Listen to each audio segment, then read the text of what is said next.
If you have lost a child to stillbirth, then today's episode is for you, because we're going to talk about how to support those whose child lived and died before they were born. If today's episode touches your heart, would you share it with someone that needs to hear it today?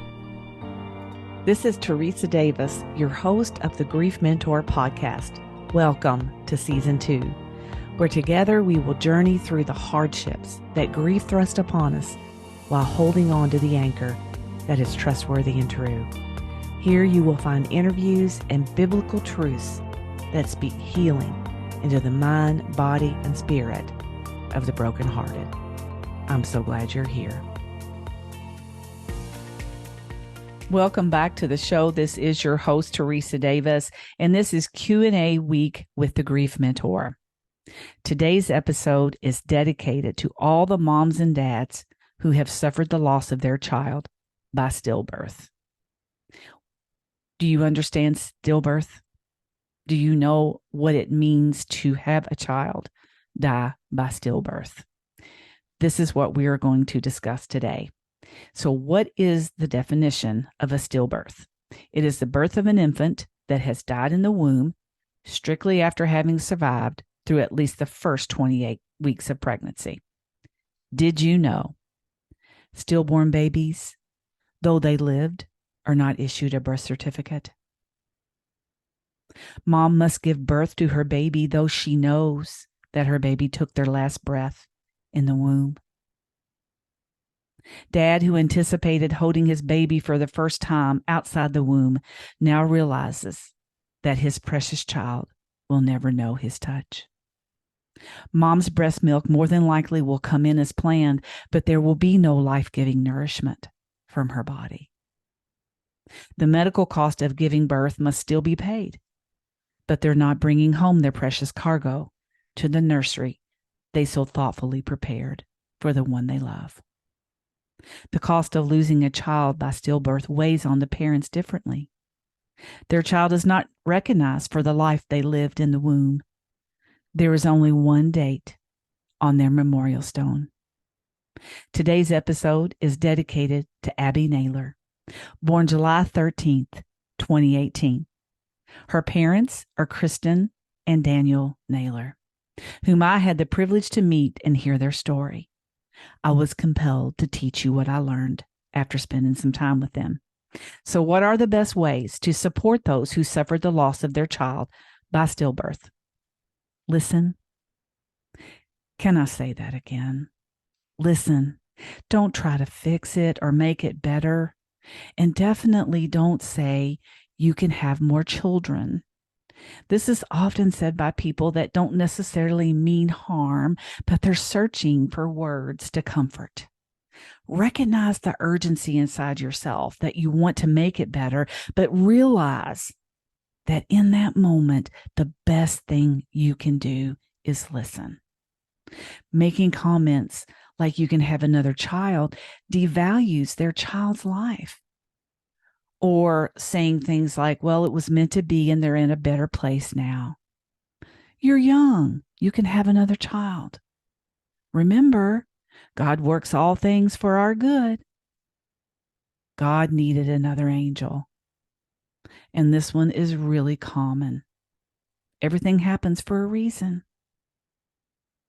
And don't compare your birth experiences with their birth experience. Instead, assure them that their child's life mattered. Don't force yourself to say something. Remember that silence and tears can be as comforting as words. Recognize that their memories come from the time that their child was in the womb, and that dad's memories are hard because he never felt the warmth of their child's hand or the movement of their body. Remember that mom is recovering from her child's birth and still needs the same physical support of a live birth with the meals, the cleaning, and the laundry. And she still needs those self-care gift baskets, guys, full of goodies that make her feel loved and appreciated. And dad needs time to talk about his child. He needs time to express what he's going through with his buddies. He needs that support so that he can be what he needs to be for his family in these really tough moments where he wants to comfort and make it better. It's very difficult for Dad to see the people that he loves hurting and he can't fix it. And most importantly, don't avoid them because you don't know what to say or do. Guys, I know it's hard to know the right words. But as I said before, don't force yourself to say something. Listen. Listen.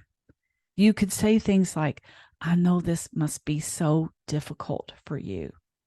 Or you could ask them, how did this make them feel when they expressed their grief to you? But just being there, showing up, and let them know you see them, allowing them to express their grief is huge. You may feel like you're not doing very much, but believe me, your presence says it all. It tells them that you love them and that you haven't forgotten them in their time of need. And if there's children in the home, offer to take them out on on some kind of outing, some kind of fun trip. And remember that they're grieving too, because remember, they were expecting a third person to come home with Mom and Dad. And maybe they haven't been able to express their grief yet. So provide a safe place for them to be able to do that. Going forward, mark the birth date of their child on your calendar. Maybe mark that day on the month of every year and commit to pray for them on that day. Recognize that there's lots of hard days ahead. Commit to praying, commit to recognizing those days like birthdays and those heaven days. Reassure them that their child lived and that their life was not a mistake, because this is what God's word has to say about it. Before I formed you in the womb, I knew you. Jeremiah 1:5. Life begins at conception. And if you're listening to me today, and the first person your child saw when they opened their eyes was Jesus, hear me say, they were not a mistake. God doesn't make mistakes. He made all the delicate inner parts of your child's body. He knit them together in the secret place. Every little fuzzy piece of their hair on their sweet little heads were numbered. He watched as your baby grew inside the womb. His eyes saw their unformed body, and all of their days were numbered and written in his book before one of them came to be. Psalms 139. Even if all of those days were in the womb, God doesn't make mistakes. In the words of Marshall Shelley, a grieving dad whose child died 2 minutes after birth, when he was asked, why would God design a baby to die? The answer he gave was, he didn't. He designed them to live forever, and 2 minutes is not that much different from 70 years when you consider forever. Grieving is challenging. The road is full of detours and potholes. God has placed me in your life for a purpose. Let me help you shine the light into the shadow of your grief. Hit the link in the show notes and let's talk about it. And that's all I have for you today, guys. So until next time, take care.